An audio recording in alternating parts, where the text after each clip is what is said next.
Eu queria, eu acho que, né, sobre a área das vacinas, né, são muitas questões, mas tem uma doença especial que, vamos dizer assim, ela assusta violentamente todo mundo nos dias de hoje, que é a questão do câncer. Que eu acho que são muitos tipos, eu não entendo nada, eu não sou da área. E você falou que também tem projetos na área de vacinas para câncer. Falando para pessoas que não são iniciadas, ou seja, para a gente entender o que existe nessa área de vacina para câncer. Você mostrou outras vacinas, mostrou ouro, mostrou nanotubo de carbono servindo para... E o que existiria no caso de câncer?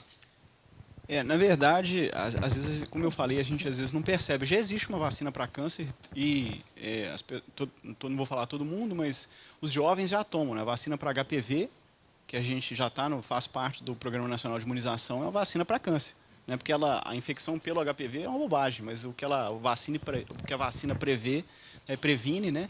É a não ocorrência do câncer de colo de útero. É o principal objetivo daquela vacina. Mas em relação aos cânceres que não são causados por né, agentes infecciosos, né, que tem outros tipos de idiopatias, etc., o que a gente sabe hoje é que o câncer ele é uma desregulação da célula, do sistema biológico. E quando ela está desregulada, ela passa a produzir, isso é um conhecimento novo, ela passa a produzir substâncias, proteínas, que normalmente ela não produz. Então, a ideia de se fazer uma vacina para câncer é gerar imunidade. Imunidade, né, todos nós fomos programados para gerar imunidade. Né? Se a gente entra em contato com o antígeno, a gente gera, né, uma resposta imune contra aquele antígeno. Então, se a gente consegue induzir uma resposta contra aquela proteína, que normalmente não é produzida, mas que na célula cancerosa ou no indivíduo que tem câncer, ela passa a ser produzida em grande quantidade, isso representa uma possibilidade de controlar, pelo menos, aquelas células que estão produzindo aquelas proteínas, que são exatamente as células cancerosas. Se você consegue fazer com que o seu sistema imune ataque aquelas células, né, mesmo aturando um certo nível de efeito colateral, porque agora você está lidando num universo muito limitado, que é atacar você mesmo, né? Então você consegue debelar aquelas células. Então hoje toda a história do desenvolvimento de uma vacina para câncer, ela está olhando nesse aspecto. E na verdade esse novo conceito trouxe um certo alívio no seguinte princípio. Os cânceres, de uma forma geral, eles têm mecanismos similares.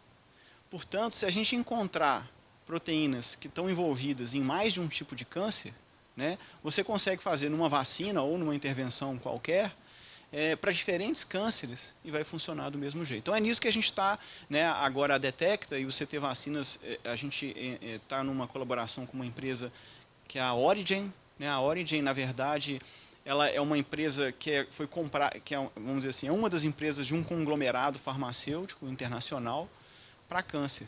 E a gente está testando alguns desses antígenos, produzindo alguns desses antígenos para gerar uma vacina contra câncer. Né?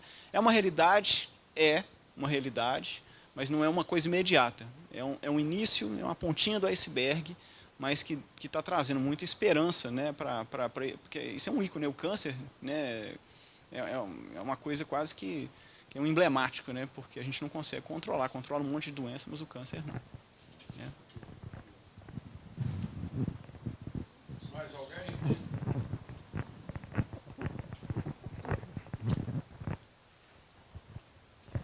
Boa tarde a todos. Aí, meu nome é Paulo Vitor. A gente vem acompanhando a evolução das iniciativas das universidades visando aí a transferência de conhecimento ou transformar o conhecimento da universidade em produtos desde o início da minha graduação.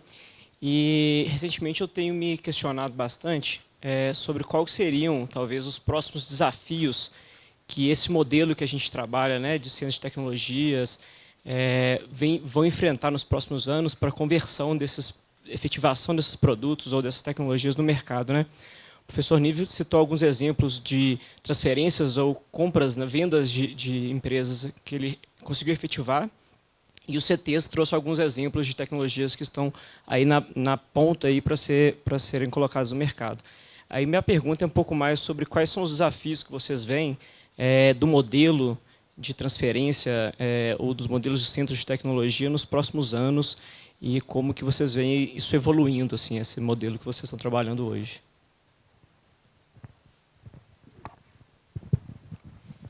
Primeiro, tem uma diferença grande entre a área de tecnologia da informação, que trabalha muito com software, onde a patente não faz sentido, e tem o lado da patente, que é essencial, que é principalmente a área onde o ICB atua, farmácia, química, etc.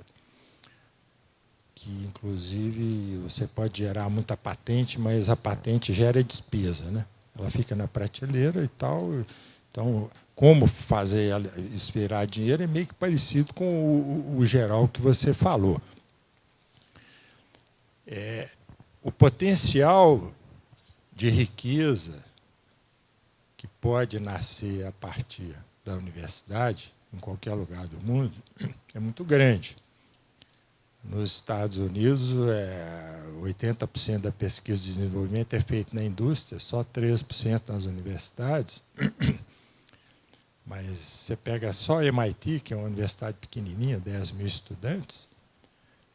Eu tenho um trabalho de pessoal de management que pegou empresas criadas por alunos, professores, pessoas que passaram pelo MIT. A pessoa tem que estar viva, a empresa operacional, 25.800 empresas, 3,3 milhões de pessoas empregadas, 1,8 trilhão de dólares de faturamento anual, que é mais ou menos o PIB brasileiro. Uma universidade de 10 mil estudantes. Stanford é mais forte que MIT nisso, assim por diante. E o Brasil tem uma outra anomalia impressionante, que 80% do P&D feito nas universidades federais, estaduais paulistas e institutos de pesquisa.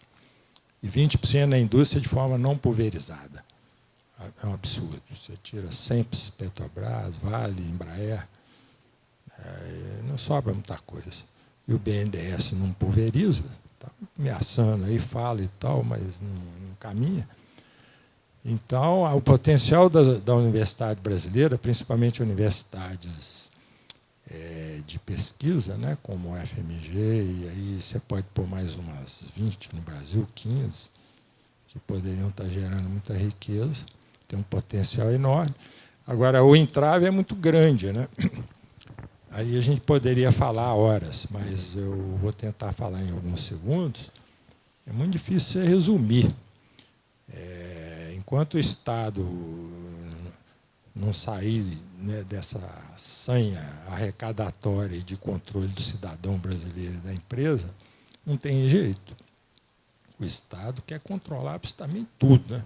Desde lombada na rua, sinal luminoso, o que você faz, o que você não pode fazer, e fica pondo controle em controle, achando que isso vai resolver. Quer dizer, fica atirando em quem quer gerar riqueza, produzir riqueza, e cria um emaranhado tão grande, legislativo, judiciário, certo? Burocrático. A Jusseng, por exemplo, está parada há 6 meses, o pessoal nem nota. O país a Minas Gerais está parado porque a junta comercial está parada há meses.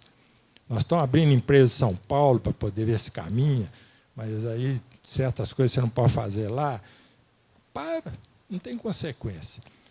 Então, é uma situação complicada. A gente vai ter que tirar o controle do Estado. Agora, por outro lado, a UFMG ela é espetacular no sentido de que os dirigentes dela, isso vem desde antes até do professor Francisco César Sabarreto, quando a Miner foi criada, e a Coan, a gente foi atrás do César e falou, nós temos essa empresa, nós estamos querendo sair com ela. Ele falou, vocês têm uma empresa, propriedade intelectual da UFMG, vocês querem tirar ela para fora? É isso, então pode sair. Quer dizer, é um cara que já tinha uma visão espetacular, né?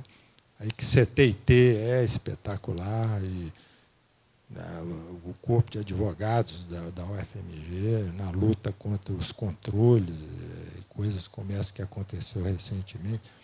Quer dizer, enquanto a gente não conseguir tirar essa mania de dar tiro de cartucheira, né, que vem de Brasília, e acerta quem quer fazer riqueza, quem está trabalhando honestamente, porque acha que com isso vai pegar o ladrão grande, ele esconde atrás. Quanto mais complexo for, mais ele esconde, mais ele rouba. Então, nós temos que ter maneiras, como o professor Evaldo mencionou, de pôr gente lá no Congresso com uma visão mais adequada, né? Destravar a legislação, e hoje um esforço grande liderado pela secretária da Casa Civil, professora Maria Brochado, e ela me convidou, eu ajudei um corpo competentíssimo de advogadas de diversos segmentos aí do Estado para fazer um marco civil mineiro. Ele é denso, extremamente detalhado, mas em cada linha com a preocupação de destravar. Né? Tenta cercar, mas no sentido positivo, de destravar e permitir a criação do pesquisador empreendedor, você transferir tecnologia com ou sem exclusividade. No caso de sem exclusividade, não precisar de fazer ele, não fazer, como é que chama? Licitação. Propriedade intelectual do UFMG está praticamente, a professora a Juliana Crepaldi, que é da CTIT, conseguiu enfiar no Marco Civil Brasileiro. Vamos ver se passa, que está no Congresso, que vai permitir que a propriedade intelectual, que é da universidade, possa ser transferida 100% para a empresa. Entendeu? Fica uma mania para lutar pela propriedade intelectual dentro da UFMG. Vai fazer o quê com a propriedade intelectual? Nada. Tem que fazer igual a MIT faz. Joga, passa para a empresa, pega 5% e deixa embora. Que é uma peça jurídica que a gente criou aqui na UFMG. Hoje, na UFMG, qualquer um de nós aqui dentro pode criar uma startup. A UFMG transfere a propriedade intelectual do conhecimento gerado, ou da patente, ou da tecnologia, pega 5%, corta o cordão umbilical. Por quê? Que é na forma de usufruto de ações. A universidade não tem direito a voto pelas ações da empresa. Igualzinho a MIT faz, Stanford, etc. Essa peça jurídica hoje é vigente aqui, na UFMG. Certo? Então, não precisa de sair escondido, criar empresas e ficar escondendo a UFMG, não. Pelo contrário, a grife UFMG é espetacular. Ajuda em tudo. Eu falei demais, peço desculpas, eu acho que você teria que dizer o que você vai fazer para fazer patente e gerar dinheiro. Bom, vou falar um pouquinho agora do lado do CT, né, dos CTs. Mas os desafios são mais ou menos os mesmos. Né? Basicamente, o desafio que amarra a gente são todas as amarras do setor público. Né? Especialmente o fato da gente ser da universidade, ser um órgão público, onde a gente tem uma procuradoria jurídica que é muito rigorosa e qualquer coisa que ela acha que a universidade vai deixar de ganhar, aquilo se torna inviável. Muitas vezes eu... Bom.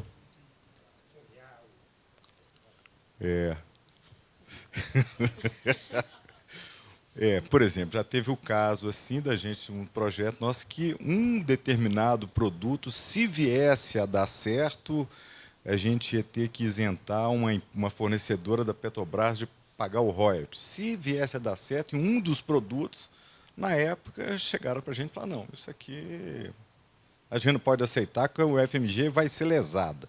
Seria lesada se desse certo, mas seria lesada por um lado, mas ia ganhar uma série de coisas por outro. Gera riqueza. Então, tá. Então, por exemplo, como que a gente vê os CTs daqui para frente? A nossa, digamos, o nosso modelo jurídico, a nossa meta é criar uma associação sem fins lucrativos. Uma associação sem fins lucrativos que faria a gestão do centro, né? E com o patrimônio todo sendo da universidade. Então, prédios, equipamentos, e a gestão seria feita por essa associação.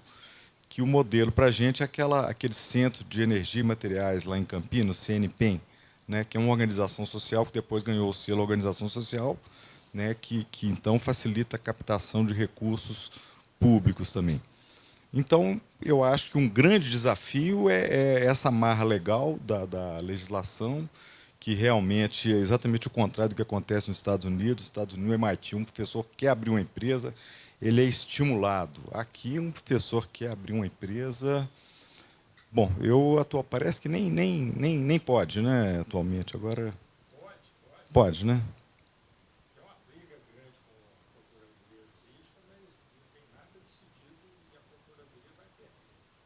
É, né? Pois é. Então, eu acho que o desafio é mais do ponto de vista da legislação, e porque um centro desse, para dar certo, a gente tem que ter agilidade, né? E agilidade a gente não pode estar amarrado a essa estrutura burocratizada do serviço público e das empresas públicas, né? Deixa eu só complementar rapidamente. O que ocorre é o seguinte: existe um estudo que mostra que quando o professor vai junto com o aluno, a taxa de sucesso é estupidamente maior. Então, não faz sentido isso que o procurador fala. Ele está na contramão, está 50 anos para trás. Sabe? Só completando, professor, o professor Ricardo, que estivesse aqui, ele já estava dando pulo dessa altura, né, de raiva. Mas o que a gente está brigando na PJ agora, que é um entrave, né, que é a interpretação da PJ que o professor que tem uma empresa não pode passar a patente que é da empresa para a sua empresa, né? Então, é isso que está dando. Mas isso é a PJ... Pois é, né? É um tiro no pé da inovação, né? Mas eu queria só ressaltar o papel do CTIT, que tem sido muito importante para a gente, os CTs, né? O CTIT, principalmente na pessoa da Juliana, tem sido um apoio fantástico. Eu falo que ela até destoa um pouco de outros setores da universidade pela vitalidade, né? pela potencial de ajudar, né, que eles têm. Bom, eu sou só mediador, mas eu gostaria só de acrescentar a questão que me parece muito clara, que a gente ainda é um país juvenil ainda, né? A nossa ciência ainda é juvenil. E essa crise, por exemplo, eu percebo muito claramente que as crises elas não são de todas ruins, não. Elas têm um lado bom, porque a inovação está crescendo no Brasil agora, em função da crise, pela necessidade de crescer, pela necessidade de resolver. O Nível citou o marco legal que está sendo trabalhado, que vai sair um decreto, que ainda não é o marco legal. O marco legal tem que ir para a Assembleia o ano que vem, mas vai sair um decreto robusto que vai atualizar a Lei de Inovação de 2008 de Minas Gerais à luz do marco legal federal que a Dilma assinou em 2016 e que está para ser regulamentado. Então, tem uma movimentação muito grande, surpreendentemente grande, que tem trazido à luz uma coisa muito clara, que eu acho que é fruto da nossa juventude ainda como país, que é a ignorância, né? Na medida que ignora, eu sou contra. E, junto com a ignorância, que é parte da ignorância, é o preconceito, né? O Brasil ele tem, pela origem dele, um preconceito muito grande contra o negócio chamado negócio, né? Então, o negócio, enquanto nos outros países o negócio é uma coisa boa, né? Aqui no Brasil o negócio é algo abominável, né? Abominável. Então, o negócio, quando é relação público-privado, aí a coisa pega, né? Se é público-privado, eu sofro isso hoje na FOPEMIG. A FOPEMIG financiou empresas no período de 2008 para cá, subvenção a empresas, né? Muitas. A própria Embraer está aqui em Minas, hoje com 250 engenheiros, a maior parte da UFMG, criando riqueza em Belo Horizonte. E quer dizer, todo dia a gente tem que escapulir de uma anta, né? Porque matar leão a gente já mata, mas tem as antas por meio do caminho. E é nesse sentido. Que negócio é esse de passar dinheiro público para a empresa? É o risco que a empresa corre, então até vocês... E a judicialização vem, mas vem mesmo. Por quê? Porque não temos uma compreensão de que o público e o privado têm que se relacionar para ver inovação. E aí vem o preconceito. E nós somos muito preconceituosos, principalmente porque a ignorância campeia. As pessoas nós somos orais, nós não estudamos, não lemos. A maior parte do brasileiro não lê nada, ele escuta falar. Então, ele escutou falar, ainda mais agora com as redes sociais, né? Ele escuta falar que o negócio é ruim, ele toma-se, e ele ignora completamente, mas ele é contra. Né? Então, gera isso. O caso mais concreto, na minha área, é quando criaram nos Estados Unidos uma agricultura maior, né? E chamaram isso de agrobusiness, né? Que é um orgulho nos Estados Unidos, que gera muita riqueza. Traduzir esse negócio, não podia traduzir esse negócio para agronegócio, tinha que traduzir para agricultura. Alguém traduziu para agronegócio, pronto, criminalizou. É uma coisa criminalizada. É hoje o que mantém o país, né? É hoje o que mantém o país, é o agronegócio, mas é absolutamente criminalizado. Tem seus problemas, tem suas dificuldades, tem suas mazelas, tem muita coisa que tem que ser corrigida, inclusive com ciência e tecnologia. Mas o tal do agronegócio é enfim, porque é negócio. Né? Então tem isso. Então tem que mudar. Tem uma coisa interessante nos Estados Unidos, que é o chamado Bayh-Dole Act. Não sei se os advogados já ouviram falar do ato que passou no Senado americano em 1980. Resumindo, ele diz simplesmente o seguinte: professores e pesquisadores podem oferir lucro financeiro a partir de resultado de pesquisa financiado com dinheiro público. 1980.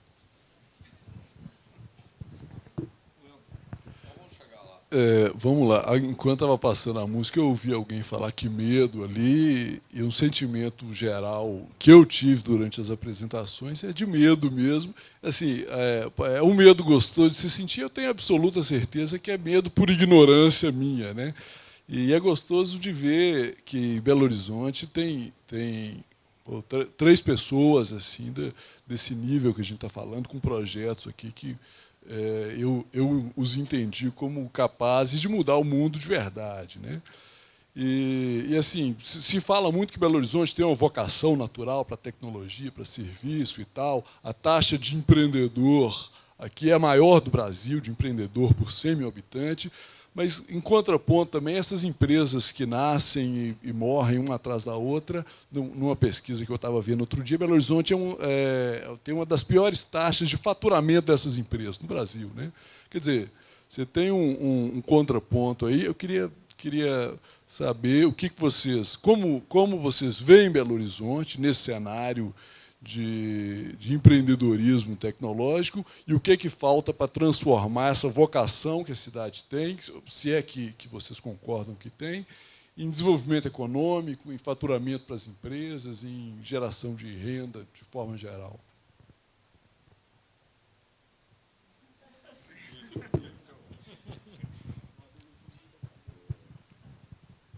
Não, sem dúvida, São Pedro Valley, né? Mais de 400 empresas. Eu não tenho essas estatísticas que você mencionou sobre comparativo, taxa de renda, de mortalidade. É muito comum a startup romper, principalmente num ambiente tão hostil como o brasileiro. Isso é normal que ocorra. Existe um problema cultural no Brasil, de novo, muito ao oposto a Israel, Estados Unidos e outros lugares. Quando você nunca teve insucesso, eles te olham meio torto, porque quem tem insucesso é que aprende. Você aprende no erro, né? Você sofre aquela pancada e você pensa muito, você aprende muito. Então, você tem mais valor quando você teve insucesso do que quando você teve só sucesso. Então, mas Belo Horizonte, sem dúvida nenhuma, está caminhando para ser um foco. Grandes empresas estão vindo para cá, o Google ajuda muito, dá a mão para as empresas. Existe uma cultura espetacular aí no São Pedro Valley, que uma empresa ajuda a outra. Isso também é muito importante, isso alavanca um ao outro, abre mercado. Já tem algumas com faturamentos pesados.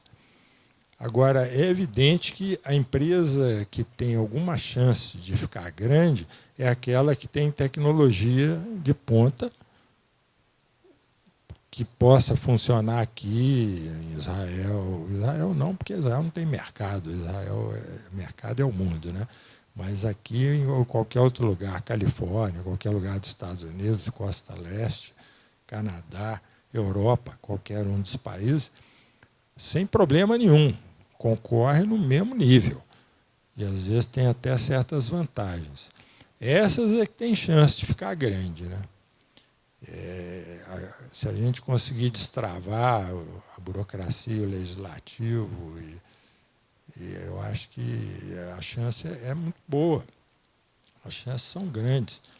Eu acho que uma forma boa de sair dessa crise enorme que a gente tem é que a startup ela é ágil, a empresa grande não é ágil e precisa da startup, ela precisa de assimilar startups para poder ter chance de criar inovação dentro delas. Então, é mais uma razão para a startup ser assimilada pelas grandes empresas, porque elas entram com muita flexibilidade. Isso é que ocorre em todos os lugares. Então, é mais um motivo importante para que elas sejam prestigiadas, né? E elas hoje têm um percentual de emprego enorme. A taxa de emprego aí é muito grande. Você tem chance de criar empregos nobres que se acha só nos países desenvolvidos para graduados, mestres, doutores, engenheiros de qualidade, mestres, doutores, né? Nós temos que continuar a criar doutores numa taxa maior do que a gente cria e as universidades não assimilam mais, elas têm que ir para a indústria. Outra coisa, a gente tem que lutar com unhas e dentes para que as pessoas competentes não saiam do país, por pior que esteja a situação. Está ocorrendo muito. É uma sangria tremenda, usa o nosso dinheiro para criar mestres, doutores, e o pessoal vai para Seattle, onde está a Microsoft, para Califórnia, Mountain View, onde está o Google, e eu luto muito contra isso. Aluno meu que está no laboratório que ameaça fazer isso, eu tiro do laboratório na hora. Vai procurar outro. Quer dizer, vamos gerar riqueza aqui, trabalha aqui, vai fazer startup ou entra no startup, né? Porque isso está acontecendo numa taxa grande. Então, eu sou muito otimista. Eu acho que se os políticos, a gente convencer governantes que você transformar conhecimento em riqueza, e esse conhecimento está muito nas universidades, nas federais, estaduais, paulistas, institutos de pesquisa, né?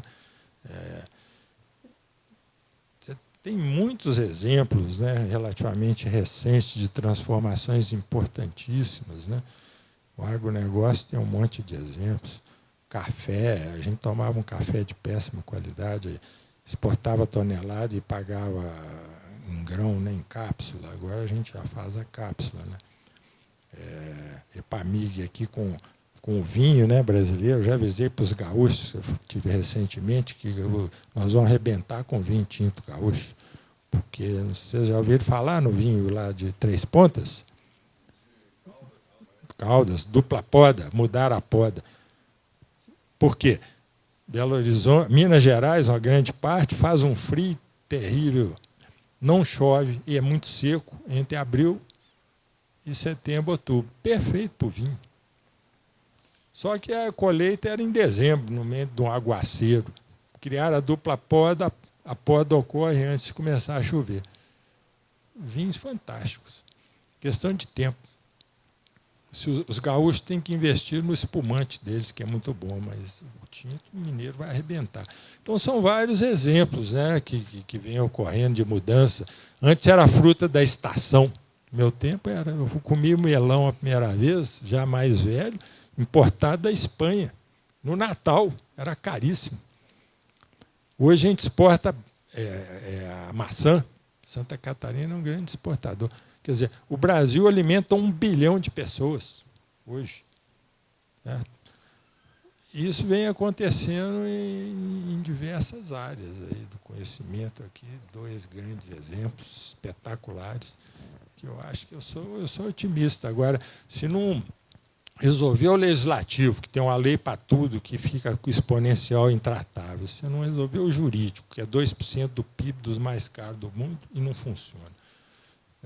Se a gente conseguir encaminhar isso minimamente, tirar o controle do Estado em cima do cidadão, do jeito que ele é feito, né? Diminuir a burocracia, né? Resolver o problema do custo do dinheiro, arrebentar com os bancos que estão aí. Estou trabalhando para isso, porque tem muita esperança de arrebentar com eles. Certo? Custo do dinheiro é uma coisa absurda, né? Não tem menor cabimento. Selic a 7%, tenta fazer um consignado aí. 30%. Acho que caiu para 25%. Sem risco, zero. Vai no Banco do Brasil e tenta um consignado aí. 7% Selic, 25%, zero de risco. Faz um seguro, se o cara morrer, não precisa ir atrás dos filhos e familiares, e zero de risco. Então, eu falei aí meia dúzia, 7, podia falar mais 6, 7, mas não quero monopolizar. Não. Bom, vamos finalizando, então. Tá, só um exemplo interessante. Eu sou, vamos dizer assim, que eu ainda estou muito hard-nose na academia, né? Eu estou tentando empreender, porque a gente não é educado para isso, né? Dentro do ICB, por exemplo, que é meu universo, a gente não tem essa educação, você não tem o treinamento para tentar empreender. Mas uma coisa que eu estou percebendo, e que acontece dentro do programa que eu coordeno lá também, é que a gente exporta dentro do Brasil, né, os estudantes que são gerados, que são formados dentro da universidade, dentro dos programas de excelência, eles saem de Belo Horizonte, eles são, né, eu esqueci a palavra, alguma coisa de raiz, mas a gente consegue colocar, dispersar esses estudantes em São Paulo, Rio, Janeiro, enraizar exatamente, né? E isso cria nos locais onde eles estão, né, uma visão diferente de Belo Horizonte. Então, até São Paulo, hoje, né, a UFMG tem um papel de destaque, mas não só a UFMG, a UFV, a UFSJ, né, de atrair para cá com base na qualidade do profissional que está sendo, né, enraizado em outros estados. Isso também está sendo importante, eu acho, para criar esse conceito de tecnologia em Belo Horizonte. Bom, ser rápido aqui, só comentar. Primeiro que a gente tem em Belo Horizonte é o UFMG, que é uma grande universidade. Eu acho que talvez o melhor produto do UFMG é recursos humanos. Eu acho que a gente produz recursos humanos de altíssima qualidade. Tanto é que muita gente sai daqui, vai para as outras universidades no exterior e tem sucesso. O problema realmente, essa cultura do empreendedorismo ainda é incipiente, mas eu vejo que tem aumentado bastante, né, o número de patentes. Então, acho que a UFMG está no bom caminho. E eu quero falar do BHTEC. Nós estamos aqui, isso aqui é um grande projeto, sabe? É um grande projeto. Eu vejo o professor Ronaldo aí lutando aí há anos, com muita dificuldade. Está entendendo? Eu posso estar sendo injusto, mas o que eu vejo é que o governo do Estado e a Prefeitura tinha que dar muito mais atenção ao BHTEC do que estão dando hoje, né? É o que eu vejo mesmo, e mesmo assim eu vejo que muitas vezes há uma desarticulação entre órgãos do próprio governo, sabe? A política mineira ainda é muito atrasada, eu acho. Não sei se é a questão da infância, mas ainda é. A gente pega, por exemplo, com São Paulo, em termos de profissionalismo, é como se a coisa ainda fosse muito amadora, dependendo de indivíduos, sabe? E indivíduos que não se conversam, órgãos que não estão articulados. Então, eu acho que tinha que haver, o Nível já falou do legislativo, concordo, do judiciário, mas mesmo no executivo, eu acho que existe uma desarticulação. Se houvesse um movimento mais coerente de todos os órgãos, focando em alguns nichos, né? Sobretudo pensando que a economia mineira é muito baseada em commodities. Você vê que a gente está vendo aí todos os dirigentes assim apoiando as nossas montanhas aí, trem de ferro, vagões indo embora. Isso aí, na verdade, o dirigente, na hora que ele chega no poder, ele sabe que aquilo ali é uma fonte de renda grande, e ele quer que aumente cada vez mais a exportação, né? Então, eu acho que uma oportunidade que a gente tem em Minas Gerais é transformar a economia, que é toda baseada em commodity, em uma economia baseada em tecnologia. Mas, para isso, eu sinto que, do ponto de vista dos gestores públicos, a gente tem pessoas assim, por exemplo, o professor Evaldo aqui, é uma sorte a gente ter o professor Evaldo já há alguns anos como subsecretário de Ciência e Tecnologia, agora como presidente da FAPEMIG, né? Mas assim, a gente precisava de ter muitos professores Evaldo aqui, hein? Foi o que eu falei? FAPEMIG, desculpa. Não. FAPEMIG, desculpa. Professor Ronaldo, mas eu acho que ainda está precisando ainda de Minas Gerais se profissionalizar em termos de gestão para conhecimento. Bom, nós vamos terminar, mas continuamos por aqui. Quem quiser depois fazer mais alguma abordagem. Mas eu gostaria de concluir dizendo da alegria de estar aqui, né? Muito bom a gente parar um pouquinho para escutar essas reflexões extremamente importantes, para a gente ajudar, né, a mudar essa situação que a gente se encontra. Ela é possível, como disse o Nívio, sempre com muita propriedade, ele mostra esse otimismo, porque nós temos fortalezas. Outro dia eu estava conversando com a ministra de Israel, em São Paulo, e dando um balanço, ela tinha ido ao Equador, tinha ido à Hungria e tinha ido à Romênia. Aí também aquele outro país lá que a Rússia briga com ele direto, Ucrânia. E ela disse, olha, vocês têm tudo para fazer como Israel. Está faltando a articulação. E essa articulação, os governos nossos ainda são muito desarticulados, né? Se o povo soubesse como é que o governo bate cabeça, tiraria um pouco a esperança de ter. Mas aí o Nívio falou a palavra para mim que é chave, terminando, né? Que é convencer o outro lado. Agora, vamos também fazer a nossa culpa, nós somos ruins para fazer isso, né? A ciência, as universidades têm uma prepotência em relação à sociedade. Então, muitas vezes, a gente se acha também, né? E não se acha no dever de explicar para a sociedade o que a gente faz. Então, esse diálogo ciência e sociedade, ele tem que melhorar no Brasil. Porque eu tenho mudado as minhas falas tremendamente. Porque outro dia, o ano passado, eu estava dando uma palestra na Assembleia Legislativa, me chamaram lá sobre inovação, esse negócio aí e tal. E eu cheguei lá, e aí eu comecei 10 minutos, pura cara de paisagem. Ninguém está entendendo nada. E eu sentando o pau lá, né, achando beleza o negócio. Eu dei uma parada, falei, peraí. Fui lá, catei um slide que tinha um frango, uma outra palestra minha, era quase meio-dia, e um frango assim bonito, né, assado. Tal. E aí eu comecei a falar para eles do frango, né? Vamos comer esse frango daqui a 10 minutos e tal. O povo se animou, né? E aí eu falei, olha, isso aqui é um parque tecnológico, aqui tem genética, aqui tem isso, né? E nada é do Brasil, só o cara que toma conta do frango que é brasileiro, o resto é tudo. A genética é inglesa ou americana. E aí o pessoal se despertou, mas por que a genética não é nossa? Porque...